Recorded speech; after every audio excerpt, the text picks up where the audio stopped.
નમસ્કાર, અભિનવ ભારત ન્યૂઝમાં આપનું હાર્દિક સ્વાગત છે। ગુજરાત માધ્યમિક અને ઉચ્ચતર માધ્યમિક શિક્ષણ બોર્ડ દ્વારા ધોરણ 12 સામાન્ય પ્રવાહ અને સાયન્સ પ્રવાહનું પરિણામ જાહેર કરવામાં આવ્યું છે। પરિણામ જાહેર થતાં જ વિદ્યાર્થીઓમાં ભારે ઉત્સુકતા અને આનંદનો માહોલ જોવા મળ્યો હતો। આ વર્ષે ધોરણ 12 સામાન્ય પ્રવાહમાં કુલ 46,760 વિદ્યાર્થીઓ હાજર રહ્યા હતા, જ્યારે સાયન્સ પ્રવાહમાં 15,589 વિદ્યાર્થીઓએ પરીક્ષા આપી હતી। સુરત શહેરનું સામાન્ય પ્રવાહનું પરિણામ 90.28% રહ્યું છે, જ્યારે સાયન્સ પ્રવાહમાં 89.77% પરિણામ નોંધાયું છે, જે ઉત્તમ પ્રદર્શન ગણાય છે। ગ્રેડ મુજબ સામાન્ય પ્રવાહમાં A1 ગ્રેડમાં 63 વિદ્યાર્થીઓએ બાજી મારી છે, જ્યારે A2 ગ્રેડમાં 165 વિદ્યાર્થીઓ સફળ રહ્યા છે।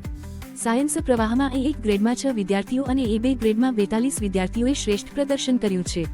તપોવન ગ્રુપ ઓફ સ્કૂલ દ્વારા ધોરણ 12ના પરિણામને લઈ વિશેષ આનંદ વ્યક્ત કરવામાં આવ્યો છે। સંસ્થાનું કુલ ઓલ ઓવર પરિણામ 98% નોંધાયું છે, જે પ્રશંસનીય સિદ્ધિ ગણાય છે। પરિણામ જાહેર થતાં જ સુરતની વિવિધ શાળાઓમાં ઉજવણીનો માહોલ સર્જાયો હતો। વિદ્યાર્થીઓએ ફટાકડા ફોડી, ડીજેના તાલે ગરબા રમીને અને એકબીજાને શુભેચ્છા પાઠવીને આનંદ વ્યક્ત કર્યો હતો।